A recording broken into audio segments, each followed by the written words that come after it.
Thomas Jefferson, a name synonymous with freedom and liberty. Yet this founding father was deeply entangled in slavery. This is the paradox of Thomas Jefferson. Born into privilege, he was a visionary of his era. He declared all men equal, yet owned slaves. Jefferson wrestled with the morality of slavery. This contradiction lies at the heart of his story. Join us as we explore his achievements and flaws. 1803. America was a young nation, its western border stopping at the Mississippi River. Across that river lay a vast territory, the Louisiana Territory, controlled by France. Jefferson, now president, recognized the strategic importance of this land. He feared a French empire on America's doorstep. His solution? A purchase, a peaceful acquisition of land unlike any the world had ever seen.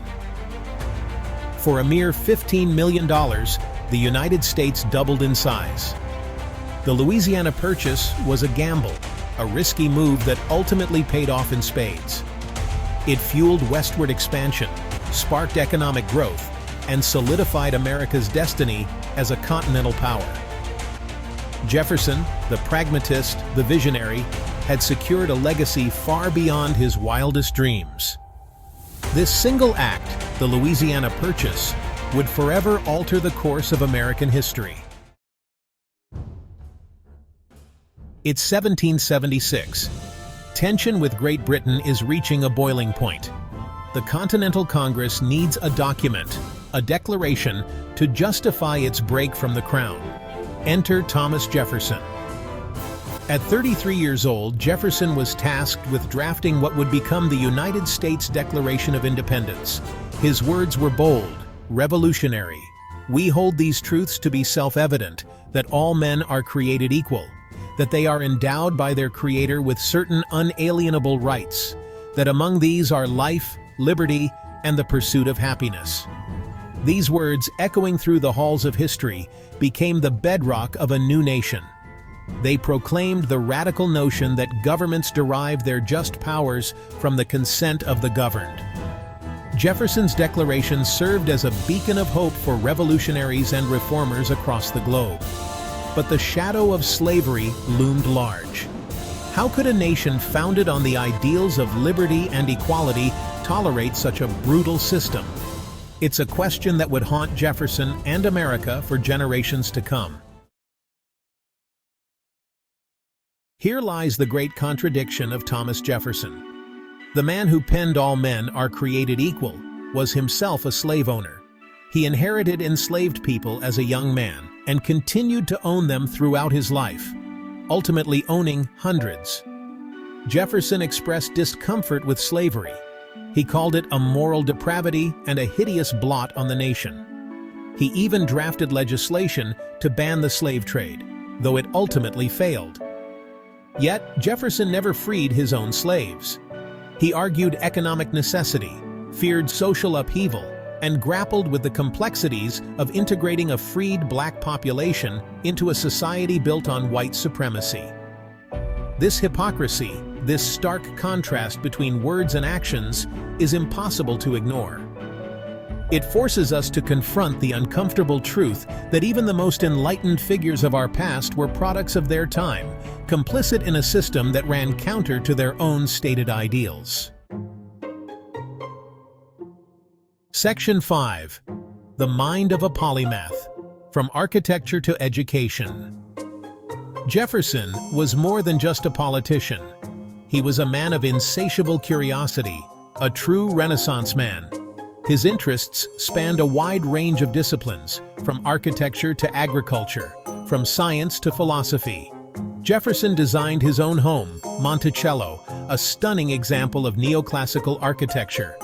He was fascinated by inventions, constantly tinkering and improving upon existing designs. He believed in the power of education, advocating for public schooling and founding the University of Virginia. Jefferson envisioned the University of Virginia as an academical village, a place where students could learn from the best minds of the generation. He broke from traditional collegiate models, emphasizing practical subjects alongside the classics. The university stands today as a testament to Jefferson's belief in the power of knowledge and the importance of an educated citizenry. It is a lasting legacy of his multifaceted intellect and his enduring commitment to education. Section 6.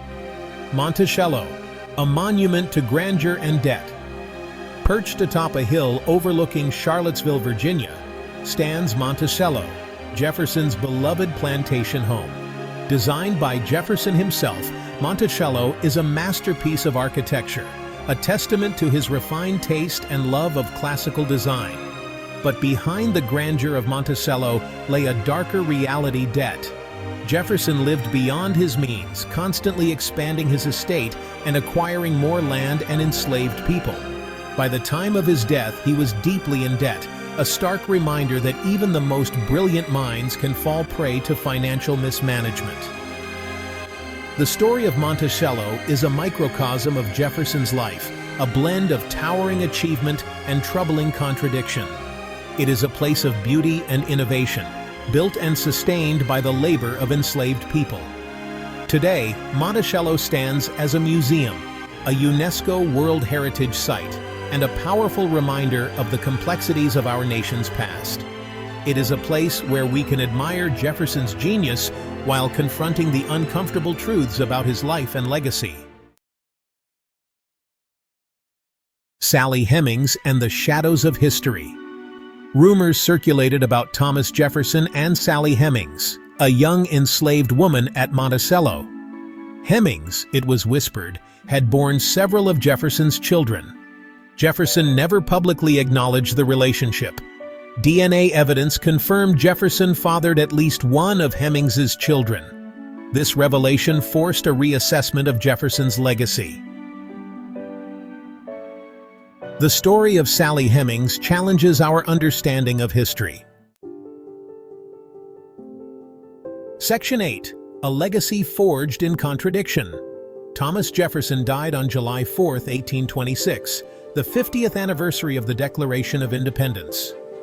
He left behind a complex and often contradictory legacy, a mix of towering achievements and undeniable flaws. He was a champion of liberty who owned slaves. He was a visionary leader who struggled with personal debt.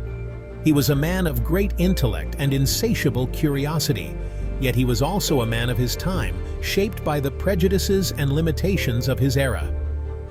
Jefferson's legacy is not easily categorized. He is both hero and villain, visionary and hypocrite. His life and work force us to confront the complexities of the American experiment, the ongoing struggle to live up to the ideals of equality and justice for all. Section 9. The Jeffersonian Ideal. A timeless debate. Despite his contradictions, Jefferson's ideas continue to resonate in the 21st century. His belief in limited government, individual liberty, and the importance of education remain cornerstones of American political thought. Jefferson's vision of America, a nation of independent farmers and citizen statesmen, may seem quaint in today's digital age. Yet, his emphasis on civic engagement, education, and the pursuit of knowledge remains as relevant as ever. The debate over Jefferson's legacy is ultimately a debate about the soul of America. It is a debate about how we reconcile our founding ideals with the realities of our past and the challenges of our present. Jefferson's life and work remind us that the pursuit of a more perfect union is an ongoing process, one that requires constant vigilance, critical thinking, and a willingness to confront uncomfortable truths. Section 10. Judging the Past, Inspiring the Future. How do we judge Thomas Jefferson? Do we condemn him for his failings or celebrate his achievements? The answer is complex. We cannot ignore his hypocrisy, nor erase the pain inflicted upon generations. Yet his ideas endure. His words in the Declaration inspire globally. His vision of liberty and equality remains a beacon. Jefferson shaped the future. History is a tapestry of triumphs and tragedies. It challenges us to strive for a just future.